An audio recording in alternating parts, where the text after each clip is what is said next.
কালি আবেলিৰ ভিতৰত যি GMCHৰ 6জনকৈ চিকিৎসকৰ এটা দল গঠন কৰি দিয়া হৈছিল, এখন মেডিকেল বোৰ্ড গঠন কৰি দিয়া হৈছিল। একমাত্ৰ উদ্দেশ্য আছে যে 1 অক্টোবৰৰ নিশা যি দুৰ্ঘটনা সংঘটিত হৈছিল, ৰাজকন্যা বৰুৱাই যি হিট এণ্ড ৰানৰ নিচিনাকৈ ঘটনা সংঘটিত কৰিছিল, 8জনকৈ শ্ৰমিক গুৰুতৰভাৱে আঘাতপ্ৰাপ্ত হৈছিল। কিন্তু তাৰ পাছতে 24 ঘণ্টা নহওঁতে ৰাজকন্যা বৰুৱাই জামিন লাভ কৰিছিল। গতিকে সমগ্ৰ বিষয়টো পুনৰবাৰ পুংখানুপুংখভাৱে তদন্ত প্ৰক্ৰিয়া আৰম্ভ হৈ গৈছে।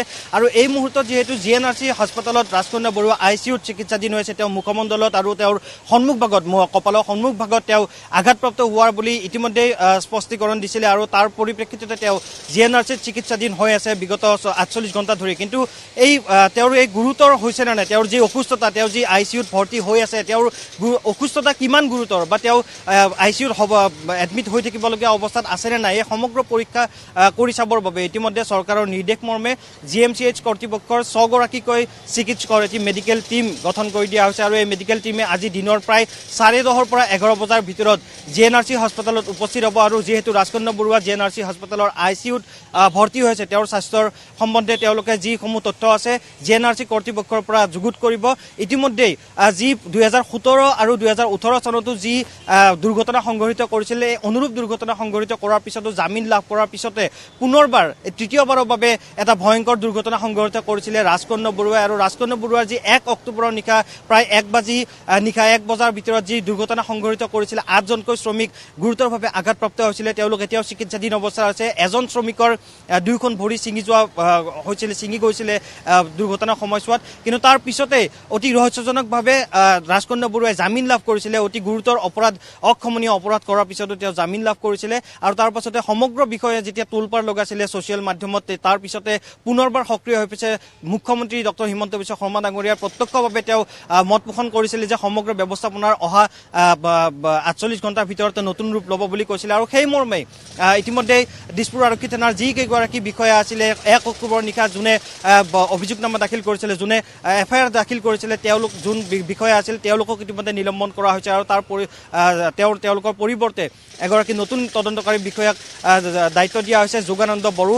ইতিমধ্যে যোগানন্দ বড়োৱে কালিৰ দিনৰ ভাগতে CJM কোৰ্টত যি ৰাজকন্যা বৰুৱাৰ অসুস্থতাৰ বাবে তেওঁ দিছপুৰ আৰক্ষী থানাত উপস্থিত হোৱা নাই, তাৰ বাবে পুনৰবাৰ তেওঁ আদালতত আবেদন জনাইছে। আৰু ৰাজকন্যা বৰুৱাক পুনৰবাৰ 48 ঘণ্টাৰ ভিতৰতে পুনৰবাৰ দিছপুৰ থানাত হাজিৰ হোৱাৰ বাবে নিৰ্দেশ জাৰি কৰা হৈছিলে। কিন্তু অসুস্থতাৰ দোহাই দিয়াৰ ফলতে ৰাজকন্যা বৰুৱা এতিয়ালৈকে দিছপুৰ থানাত হাজিৰ হোৱা নাই। ইতিমধ্যে ৰাজকন্যা বৰুৱাৰ মাতৃয়ে দিছপুৰ থানাক জনাইছে যে তেওঁৰ কন্যা ইতিমধ্যে GNRC ICUত ভৰ্তি হৈছে। গতিকে এই অসুস্থতাৰ বাবে, শাৰীৰিক অসুস্থতাৰ বাবে যিহেতু তেওঁ দুৰ্ঘটনাত আঘাতপ্ৰাপ্ত হৈছিলে, সেইবাবে তেওঁলোকে দিছপুৰ থানাত উপস্থিত হ'ব পৰা নাই। কিন্তু এই সমগ্ৰ বিষয়টোকে তদন্তকাৰী বিষয়া যোগানন্দ বড়োৰ নেতৃত্বত আচলতে সমগ্ৰ বিষয়টো তদন্ত পুনৰবাৰ আৰম্ভ হৈছে। আৰু ইতিমধ্যে GNRC কৰ্তৃপক্ষক, GNRC যি হাস্পতালত ভৰ্তি হৈ আছে ৰাজকন্যা বৰুৱা, তেওঁৰ স্বাস্থ্যৰ এই যি অৱনতি, তেওঁৰ স্বাস্থ্যৰ যি আঘাতপ্ৰাপ্ত যি অৱস্থা, সেয়াৰ কিমান গুৰুতৰ সেই বিষয়ে জানিবৰ বাবে ইতিমধ্যে GMCHৰ পৰা 6গৰাকীকৈ চিকিৎসকৰ এটি দল গঠন কৰি দিয়া হৈছে। আৰু আজি 10:30 পৰা 11 বজাৰ ভিতৰত GMCHৰ যি 6গৰাকীকৈ চিকিৎসকৰ দল গঠন কৰি দিয়া হৈছে, তেওঁলোকে দিছপুৰ থানালৈ আহিব। আৰু দিছপুৰ থানাৰ এটা আৰক্ষীৰ সজাতি দল তেওঁলোকে যাব GNRCলৈকে। আৰু GNRCত যি ভৰ্তি হৈ আছে ৰাজকন্যা বৰুৱা, যি 1 অক্টোবৰত আঘাতপ্ৰাপ্ত হৈছিলে, লগতে 8জনকৈ শ্ৰমিকক গুৰুতৰভাৱে জখম কৰিছিলে এই ৰাজকন্যা বৰুৱা, তেওঁ কিমান গুৰুতৰ আঘাত লৈ তেওঁ GNRC হাস্পতালত ভৰ্তি হৈছে, সেই সমগ্ৰ বিষয়টো চোৱা চিতা কৰিব। আৰু তাৰ পাছতে মেডিকেল টিমে এটা ৰিপৰ্ট তৈয়াৰ কৰিব। আৰু সেই ৰিপৰ্টৰ ওপৰতে নিৰ্ভৰ কৰিব পৰৱৰ্তী সময়ছোৱাত কিমান সময়ৰ ভিতৰত ৰাজকন্যা বৰুৱা পুনৰবাৰ আদালতৰ মজিয়ালৈ আহিব লাগে বা দিছপুৰ থানাত হাজিৰ হ'ব লাগে। গতিকে আজিৰ দিনটোৰ ভিতৰতে হয়তো দেখিবলৈ পোৱা যায় দুপৰীয়া ভাগতে এক স্পষ্ট ছবি আমি দেখিবলৈ পাম মঞ্জুশ্ৰী, কিয়নো ৰাজকন্যা বৰুৱাই 24 ঘণ্টা নহওঁতে জামিন লাভ কৰি পুনৰ তেওঁ দিছপুৰ থানাৰ লকআপৰ পৰা ওলাই যাবলৈ সক্ষম হৈছিলে। যি ঘটনা সংঘটিত কৰিছিলে, এই ঘটনা পুনৰাবৃত্তি হৈছিলে, কিয়নো 2017-18 চনতো তেনেকুৱা ভয়ংকৰ দুৰ্ঘটনা সংঘটিত কৰাৰ ৰেকৰ্ড আছে ৰাজকন্যা বৰুৱাৰ বিৰুদ্ধে। আৰু যি মহা অভিযোগ উত্থাপন হৈছে যে ড্ৰিংক এণ্ড ড্ৰাইভ, যিটো পথ পৰিবহণৰ এটা অতি অক্ষমনীয় অপৰাধ, পথ পৰিবহণৰ সময়ছোৱাত যদি কোনোবা যুৱক যুৱতী, কোনোবা চালকে যদি মদ্যপান কৰি গাড়ী চলায়, তেনেহ'লে তেওঁৰ বিৰুদ্ধে অতি ভয়ংকৰ অভিযোগ উত্থাপন কৰা হয়। কিন্তু এই সমগ্ৰ যি ঘটনা সংঘটিত হৈ গৈছিলে 1 অক্টোবৰৰ মাজনিশা প্ৰায় 1:30 বজাৰ ভিতৰত যি দুৰ্ঘটনা সংঘটিত হৈছিলে, মাতাল হৈছিলে ৰাজকন্যা বৰুৱা। ইতিমধ্যে সেই অভিযোগ যিখন FIR দিয়া হৈছিলে সেই এজাহাৰত উল্লেখ কৰা নাছিল বুলি ইতিমধ্যে যি অধিবক্তা আছে অধিবক্তাসকলেও মত পোষণ কৰিছে আৰু যি আৰক্ষী বিষয়া আছিলে সেই তদন্ত কৰাৰ সময়ত আৰক্ষী বিষয়া যোনে গাফিলতি কৰা অভিযোগ উত্থাপন হৈছিলে দুগৰাকীকৈ ইতিমধ্যে দিছপুৰ আৰক্ষীৰ যান বাহন শাখাৰ দুগৰাকীকৈ আৰক্ষীক ইতিমধ্যে নিলম্বন কৰা হৈছে আৰু নতুনকৈ এই সমগ্ৰ বিষয়টো তদন্ত কৰাৰ বাবে পুনৰবাৰ যোগানন্দ বড়ো নামৰ এগৰাকী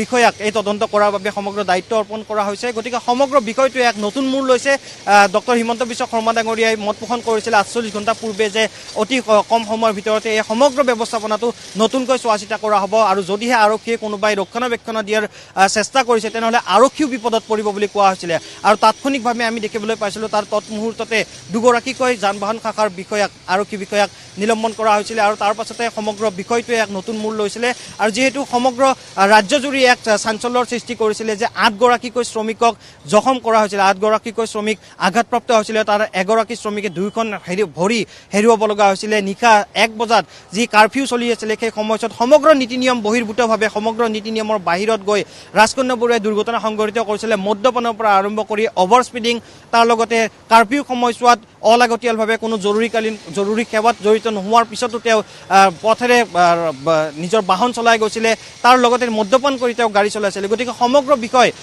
এই তদন্তত পুনৰবাৰ লোৱা হৈছে তাৰ উপৰিও আন এটা বিষয় লোৱা হ'ব যে আৰক্ষীৰ সৈতে তেওঁ মতানৈক্যত তেওঁৰ তৰ্কাতৰ্কিত লিপ্ত হৈছিলে দুৰ্ঘটনা সংঘটিত কৰাৰ পিছত যি আৰক্ষী বিষয়া তাত উপস্থিত হৈছিল তেওঁলোকৰ সৈতে তৰ্কাতৰ্কিত লিপ্ত হৈছিলে অভব্য আচৰণ কৰাৰো অভিযোগ উত্থাপন হৈছিলে গতিকে সমগ্ৰ বিষয়টো পুনৰ এই সমগ্ৰ বিষয়সমূহ লৈ তদন্তকাৰী বিষয়া যোগানন্দ বড়োৰ নেতৃত্বত পুনৰবাৰ এই সমগ্ৰ বিষয়টোকে পুংখানুপুংখে চোৱা হ'ব আজি বিশেষকৈ স্বাস্থ্য পৰীক্ষাৰ বাবে যি GMC কৰ্তৃপক্ষৰ ফালৰ পৰা 100 গৰাকীকৈ চিকিৎসকৰ এটি দল গঠন কৰি দিয়া হৈছে মেডিকেল বোৰ্ড গঠন কৰি দিয়া হৈছে সেই বোৰ্ডত 100 গৰাকীকৈ চিকিৎসকে ৰাজকন্যা বৰুৱাৰ যি এতিয়াও GNRCত ভৰ্তি হৈ আছে ICUত ভৰ্তি হৈছে তেওঁৰ স্বাস্থ্যৰ প্ৰথমতে বুজ ল'ব আৰু তাৰ পাছতে সমগ্ৰ বিষয়টোৱে এক নতুন মূৰ ল'ব বুলি ক'ব পাৰি মঞ্জুশ্ৰী